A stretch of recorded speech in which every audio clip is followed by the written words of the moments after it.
Assalamualaikum warahmatullahi wabarakatuh.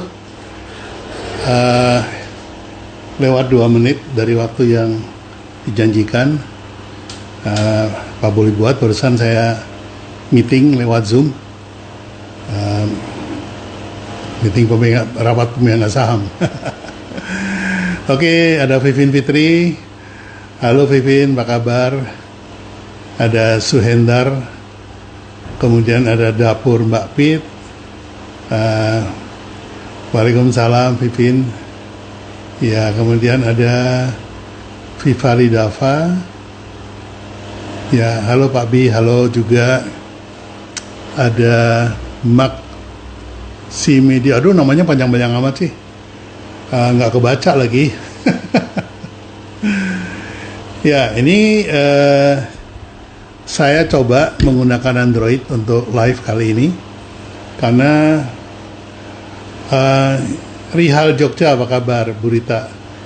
Ya, karena kemarin saya pakai iPhone dan ternyata yang pakai Android masuk nggak bisa. Ini juga saya baru pelajari. Sekarang saya live-nya menggunakan Android. Karena kalau kemarin saya coba dengan Pak Budi, beliau pakai Android, saya pakai iPhone, bisa masuk ya untuk request live-nya. Kemudian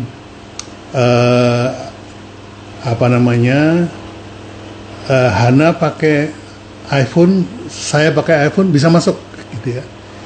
Bu Yoyon apa kabar ya? Dodo Dewanto, malam Pak Bi, malam juga. Nah, kemarin dia juga pakai iPhone, bisa masuk. Cuman kelihatannya kalau iPhone sama iPhone, kelihatannya iPhone membutuhkan bandwidth yang lebih besar. Buktinya kemarin saya sama Fadia, kita menggunakan WiFi yang sama di rumah yang sama, tapi ternyata gambarnya juga nggak bagus gitu ya. Halo Bu Twita, apa kabar? Lama nggak ketemu. Udah Irfan, Pak Doktor Kebijakan Publik. Aduh, saya sayang ya nggak nyepatin, nggak nyelesaikan kuliah karena memang nggak pernah daftar kuliah. Ya, perjalanan hidup lah ya. Oke, ya Bu Yoyon, kita semangat terus. Udah Irfan juga kita semangat terus. Besok giliran udah Irfan, besok lusa ya, hari Kamis. Udah Irfan akan live bersama saya. Saya agak concern nih dengan kondisi mental dari teman-teman ya, khususnya saya sendiri. Setelah konon work from home, tapi sebetulnya kita ini frustrated at home, kita ini frustasi sebetulnya di rumah ini. Jadi saya butuh psikolog, dan kebetulan udah Irfan ini psikolog. Jadi besok hari Kamis dia akan ngasih kita tips bagaimana caranya mengatasi perasaan-perasaan yang muncul ketika kita merasa terpasung. Ya, Ibu Tita, makasih tadi udah dimasakin tahu kecap. Wah, luar biasa. Karena memang saya suka tahu kecap. Tahu digoreng, potong kecil-kecil digoreng, kasih kecap sama cabai rawit sama bawang putih, selesai urusan. Lupa deh sama COVID, lupa sama krisis. Oke, saya mau perkenalkan dulu siapa sih orang ini. Orang ini adalah Raja. Dia alumni BPB, nggak tahu yang keberapa. Saya bilang orangnya nggak banyak ngomong sih, tapi banyak kerja gitu. Cuman kalau rapat sebentar-sebentar, tahu-tahu pergi udah jadi aja. Jadi beberapa kali pengalaman saya seperti itu. Nah, Raja ini waktu ikut workshop saya pertama, dia baru punya satu brand dengan 3 varian produk, yaitu jus kacang hijau, jus kedelai, sama jus kacang merah. Nah itu. Ini kamera kamu kayaknya mesti dilapin deh. Agak kurang atau lampunya kurang? Lampunya kurang. Lampunya agak buram ya? Lampunya kurang. Iya. Ya udah. Iya.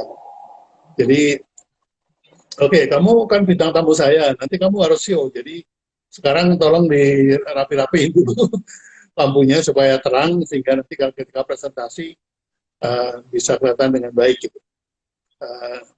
Mungkin ada lampu meja yang bisa dinyalakan atau mungkin laptop bisa dinyalakan karena lampu laptop ini juga memberikan sinar yang lumayan bagus. Oke. Nah, nanti akan dijelaskan sendiri oleh apa namanya Raja. Jadi ceritanya pernah pada waktu kalau nggak salah ikut Brand Activation ya yang di Bandung ya. Itu cerita tentang manfaatnya Cukajo bla bla bla bla.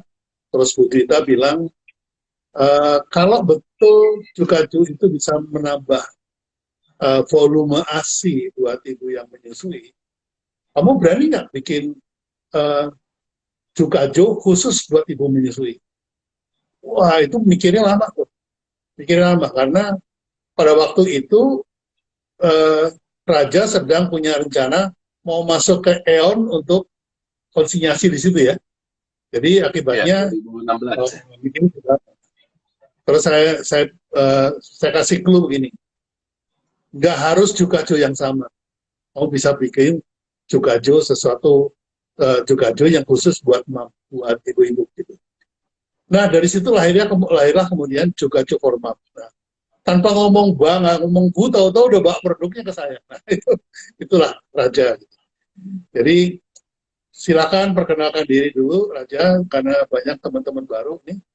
Selamat malam Ziko, selamat malam Bang Dodi.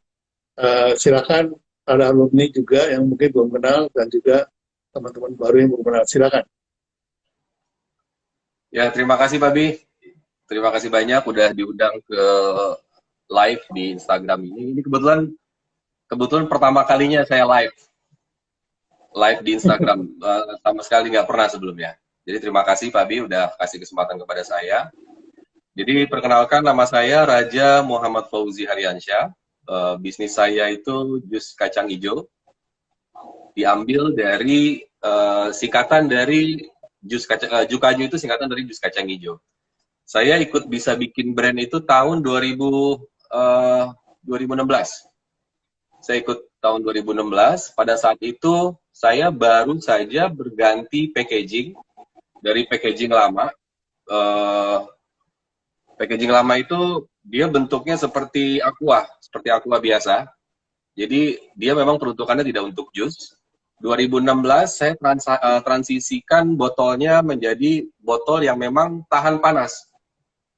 Begitu Pak Bi. Jadi 2016 itu saya ganti, ternyata berpengaruh cukup signifikan terhadap omset bulanan saya. Iya.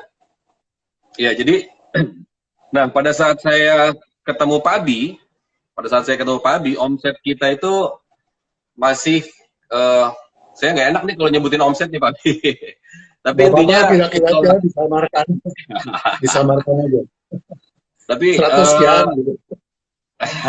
Janganlah Pak Bi. Jadi pada saat pasca saya ikut di bisa bikin brand ini, omset saya tuh naik jadi 3 kali lipat. Tadi, jadi dari brand canvas yang saya pelajari melalui workshop bisa bikin brand, itu ternyata eksekusi dari setiap perencanaan saya itu bisa lebih terarah. Artinya yang tadinya saya itu meluas, target marketnya luas, siapapun umurnya, berapapun umurnya, apapun gendernya itu menjadi sasaran. Nah, itu dilurusin sama Pak Bi, akhirnya ya peningkatannya cukup signifikan.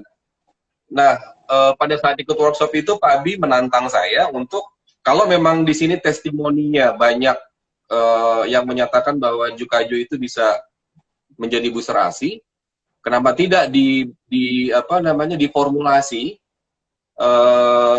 produk baru yang memang khusus diperuntukkan untuk ibu hamil, ibu menyusui. Akhirnya di situ saya berinisiatif untuk merekrut tenaga ahli untuk melakukan penelitian, Pak Bi. Gitu. Ya. Jadi dengan sebelumnya saya itu mau memastikan dulu teman-teman ya. Betul. Ada tiga bidan senior yang saya rekrut, 3 tenaga ahli saya dengan kepala penelitinya itu Bu Catur. Sebelumnya yang diteliti itu yang versi reguler dulu, Pak Bi. Versi reguler, kita teliti, kita bekerja sama dengan 100 orang ibu hamil, ibu menyusui, yang mana mereka itu adalah pasien-pasien dari para bidan-bidan ini, gitu. Jadi selama 3 bulan itu dikasih gratis Jukajo reguler untuk diukur hemoglobinnya. Jadi kita berikan mereka alat ukur seminggu sekali. Jadi rutin setiap hari dikasih, kemudian seminggu sekali itu kita ukur. Kita ukur berikut yang paling sederhananya HB, yang berikutnya itu kita uji lab. Jadi diambil darah segala macam. Nah, ternyata memang peningkatan terhadap HB-nya lumayan bagus, lumayan tinggi. Akhirnya kita lanjutkan ke versi yang formulasinya kita sempurnakan. Gitu. Nah, sebelum kita sempurnakan, kita cari tahu dulu, Pak Bi, apa sih yang bisa meningkatkan kualitas dan kuantitas ASI? Jadi ternyata di dalam kacang hijau itu ada kandungan flavonoid. Flavonoid ya, flavonoid dan polifenol. Nah, dari flavonoid dan polifenol ini itu kita uji lab, ternyata kandungan flavonoid di Jukajo yang reguler ini itu kandungannya tuh 260 ppm. Jadi satuannya itu ppm. Oke. Nah, kemudian saya kurang tahu, nanti saya tanya Bu Catur. Tapi angka satuannya itu ppm, hasil uji lab yang keluar. Karena sekarang ini terlalu banyak singkatan nih. Ada APD, ada DPD, ada ODP, nggak tahu. Itu juga saya nggak hafal tuh singkatannya itu. Jadi kemudian kita formulasi dengan berbagai macam literatur yang dikumpulkan sama para bidan. Kira-kira apa nih yang bisa meningkatkan kadar polifenol dari Jukajo kita? Kemudian diketemukanlah hasil literatur berupa evidence base. Evidence base ini ternyata dari beberapa tanaman yang kita teliti, maksud saya yang diteliti oleh peneliti, yang dijadikan literatur, itu ditemukan bahwa di antara daun-daun yang lain, ada daun katuk, ada beberapa macam lainnya, nah ternyata daun adas ini termasuk yang kandungan polifenolnya paling tinggi. Oh, gitu. Nah, tapi memang dia paling challenging, Pak Bi, paling menantang. Dia paling tinggi polifenolnya, tapi tanamannya nggak common, nggak umum, gitu. Jarang petani yang nanam.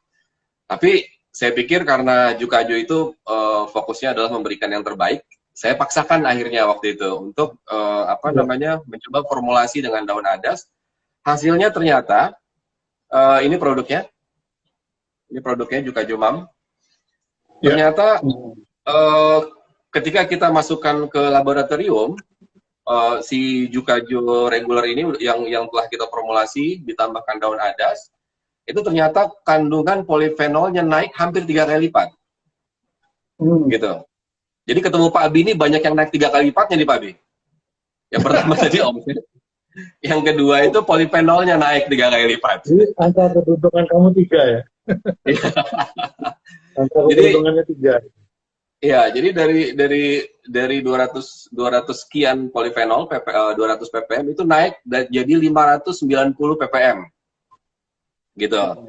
Nah, itu pun kita langsung melakukan uji coba kepada ibu hamil 7 bulan. Saya nggak tahu tuh kalau dibagi, saya lupa angkanya kalau dibagi per minggu jadi berapa, tapi umur kehamilannya itu 7 bulan. Kita teliti, kemudian kadar HB-nya dan lain-lain, kemudian sampai dia akhirnya lahir si anak, kemudian disusui. Jadi kita bagi 2 kategori Pak Bi. Ada satu yang memang kita teliti khusus dia ini setiap harinya rutin mengkonsumsi Jukajo Mam, Nah, yang satunya lagi itu tidak sama sekali, gitu. Nah, ternyata hasilnya bagus, itu 88% kurang lebih, itu menunjukkan bahwa apa namanya kualitasnya bagus, kualitasnya baik, secara kuantitas baik, itu kalau bahasa para bidan sebut banjir. Kemudian efeknya terhadap berat badan tubuh si anak pun itu meningkat cukup signifikan dibanding yang tidak diberikan konsumsi juga jumam. Nah, akhirnya 3 orang peneliti ini berinisiatif untuk fight ya, jadi membuat suatu jurnal yang nantinya itu akan fight untuk dimasukkan ke proceeding pertemuan ilmiah tahunan bidan. Jadi di situ bidan itu ternyata dikasih kesempatan untuk meneliti apapun itu, yang hasil penelitiannya itu nanti akan dipaparkan di pertemuan ilmiah tahunan mereka, gitu. Nah, ternyata kita lulus screening, lulus seleksi, masuk tahap berikutnya, itu dipaparkan di depan ribuan bidan untuk diintervensi data-datanya, gitu. Nah, ternyata hasilnya mereka semua itu menerima hasil penelitian kita, dan akhirnya kita hasil penelitian kita tuh dibukukan juga di proceeding. Ini terbalik ya tulisannya. Serius, di jurnal pertemuan ilmiah tahunan bidan. Nah, gitu Babi, kira-kira. Kenapa Babi? Ya, luar biasa. Nah, sekarang penampakan dari juga Jukromam yang baru di botol baru katanya itu seperti apa? Apanya tuh Babi? Botol yang baru sekarang masih yang seperti dulu atau sudah ganti botol? Sudah ganti botol. Jadi kita kita kan ketika kita melakukan penelitian kemudian menjadi produk, itu kan ada yang namanya, saya lupa namanya, cuma kita pasarkan dulu dengan kondisi yang tes pasar lah ibaratnya. Nah, setelah keberterimaan pasarnya bagus, baru kita kemas dengan botol yang seperti ini gitu, Babi. Gitu. Tapi lagi-lagi memang produk kita tetap masa simpannya masih nggak terlalu panjang, Babi, karena kita tanpa pengawet, tanpa ada ditambahkan unsur kimia di dalamnya yang bisa memperpanjang umur produk. Tapi ya memang itu niatan kita, karena kita yakin, Babi, jadi apa yang dikonsumsi si ibu itu 1/50-nya itu masuk ke si bayi melalui ASI. Makanya kita betul-betul menghindari ada unsur kimia di dalam produk kita, khususnya si J-Mam ini, gitu. Jadi saya nggak mau mengintervensi si produk ini dengan tambahan kimia aktif atau apapun yang bisa memperpanjang umur simpan dia. Karena saya nggak mau nanti si anak yang menyusui itu ada asupan dari ASI 1/50-nya tuh ada asupan negatif dari si ibu yang menyusui tadi, gitu. Kira-kira gitu. Ya. Jadi untuk memperpanjang lifetime dari produk itu, saya dengar menggunakan teknologi retort ya. Ya, jadi kemarin saya sempat pakai itu teknologi retort tadi, tapi ternyata jadi gini, ini memang produknya ini agak complicated, tapi jadi ternyata ketika kita menggunakan produk-produk yang alami, produk-produk alami, ketika mau dialih teknologi ke skala industri, itu menghadapi kerumitan-kerumitan yang cukup tinggi, Babi. Jadi gini, kalau kita produksi di internal itu satu batch-nya itu kita bisa memproduksi minimal itu 80 botol, satu batch ya. Otomatis kan metode monitoring, controlling-nya kan lebih mudah, Babi, untuk menganalisa critical point-nya ketika dia ada masalah, gitu. Kita jadi bisa memilahnya gampang. Nah, kalau saya kerjasama dengan satu PT besar yang memiliki teknologi retort, sekali produksi itu 4.000, Babi. Sekali produksi itu 4.000, kemudian kalau dia mau ditekan seminimal mungkin, minimumnya itu 2.000 botol. Nah, itu beberapa kali ternyata kita suffer kerugian, produk kita gagal, itu satu batch satu batch itu 2.000 botol, Babi. 2.000 botol itu gagal produk. Jadi ya ketika satu produksi gagal, ya udah kita anggap gagal semua, kan itu kan keharusan yang menjadi standar dari BP POM, Babi. Jadi ketika ada satu produksi itu cacat, berarti semuanya dianggap cacat. Nah, saya yang demi meminimalisir resiko itu, akhirnya produk saya tarik kembali. Kelebihannya memang ketika kita kerjasama dengan perusahaan besar, itu masa simpannya bisa 3 bulan. Bisa 3 bulan, tapi resikonya juga tinggi dan ternyata berpengaruh terhadap kualitas rasa. Gitu. Dia bisa tetap awet selama 3 bulan, tidak walaupun tanpa pengawet, tapi kualitas rasanya turun. Begitu teman-teman reseller saya kita kasih tahu bahwa proses produksinya, formulasinya itu menggunakan teknik yang lama, cuman dengan botol yang kita sudah sesuaikan, itu mereka senang. Mereka senang karena ya mereka terus terang mereka lebih menyukai rasa ini. Jadi rasa industri itu kadang-kadang sukanya, kadang nggak enak, Pak Bi. Iya. Ya, betul. Kalau karena itu ibaratnya kayak restoran ya. Restoran itu kalau ada pesanan 5 itu rasanya masih enak gitu. Diracik 5 piring gitu, itu masih enak rasanya. Tapi kalau udah masak buat catering 1.000 orang gitu, itu rasanya bisa berubah. Nah, karena signifikansi daripada angka itu ternyata bisa mengubah rasa. Itu makanya chef untuk restoran sama chef untuk catering itu beda. Beda gitu. Nah, ini yang cukup mengherankan kalau perusahaan besar, tapi dia tidak bisa mempertahankan kualitas rasa ya. Itu seharusnya kan pemilik brand itu punya persyaratan sehingga teman-teman ini tidak perlu harus kehilangan rasa kan gitu ya. Karena yang namanya brand owner itu punya kuasa penuh terhadap produk itu, karena pemegang formula juga brand owner. Kemudian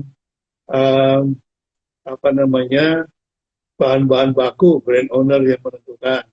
Kemudian kualitas itu brand owner yang juga melakukan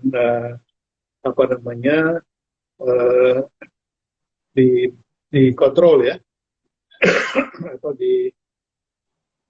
dikurasi gitu ya. Jadi ini yang seringkali cukup mengejutkan, karena saya pun juga dalam rangka memenuhi kepentingan permintaan ekspor, itu selalu problemnya di situ. Jadi misalnya Jukajo ini kemudian kita coba ekspor ke luar negeri gitu ya, terus kemudian mereka suka.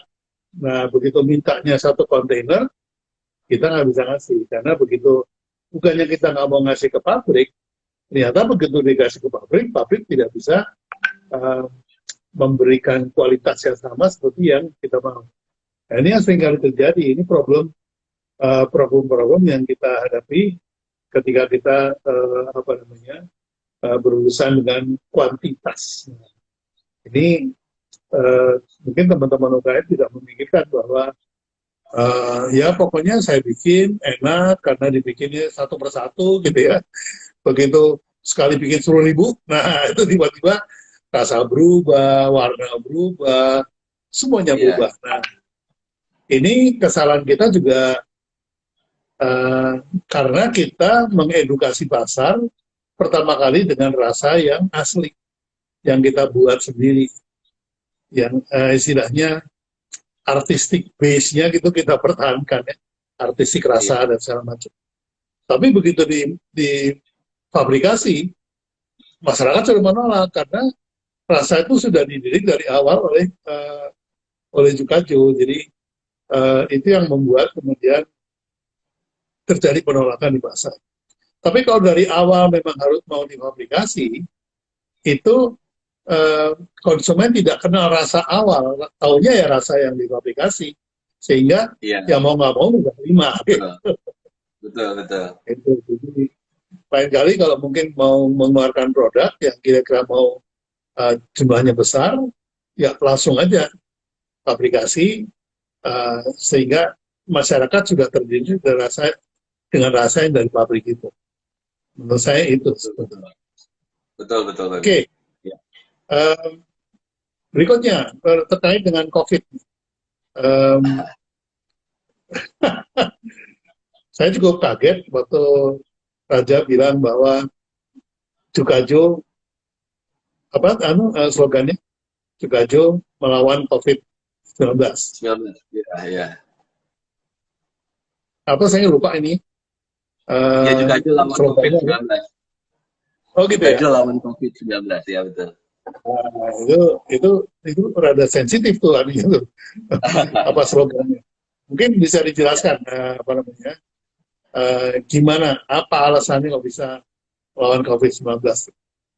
Iya, jadi saya kan memang membaca beberapa literatur, Pak Bi, bahwa sebenarnya kan ada perbedaan antara apa namanya bakteri dengan virus. Nah, kalau bakteri itu bisa dibunuh dengan antibiotik, sedangkan kalau virus itu bisa dibunuh dengan antibodi. Nah, Ya. betul begitu, Pak Bi ya. Jadi sebenarnya COVID itu bisa dilawan ketika antibodi kita itu dalam kondisi yang baik, dalam kondisi yang prima. Nah, kondisi antibodi yang prima itu selain dari pikiran, kita tidak stres, bisa juga dibantu lewat asupan makanan atau minuman. Nah, kenapa saya bilang bahwa Jukajo itu bisa melawan COVID? Jadi di kacang hijau, jadi kan kita bermain di DNA kacang polong nih, Pak Bi. Kacang polong itu kan ada kacang hijau, kacang merah azuki yang kita pakai, kemudian ada kacang kedelai dan kacang-kacang lainnya yang masuk apa namanya kategori kacang polong. Nah, di dalam kacang hijau itu ada yang disebut dengan fitonutrien. Jadi fitonutrien itu adalah dia adalah senyawa zat aktif yang ada di tumbuhan atau tanaman, Pak Bi. Yang sebenarnya fungsi dari senyawa aktif tadi itu adalah untuk pertahanan dan perlindungan si tumbuhan daripada virus, hama, bakteri dan lain sebagainya. Nah, ini kemudian beberapa peneliti itu melakukan riset jika si fitonutrien ini itu bisa membentuk satu pertahanan bagi tumbuhan, apakah ketika tumbuhan atau tanaman ini dikonsumsi itu bisa bisa berefek sama terhadap si yang mengkonsumsinya. Nah, ternyata betul bahwa ketika manusia itu mengkonsumsi si fitonutrien itu, sistem kekebalan tubuhnya itu meningkat, gitu Pak Bi. Jadi yang namanya fitonutrien itu adalah salah satunya itu di dalamnya ada flavonoid. Nah, unsur di dalam flavonoid itu adalah antioksidan. Kemudian dia juga ada antimikroba sama antiinflamasi. Itu untuk peradangan.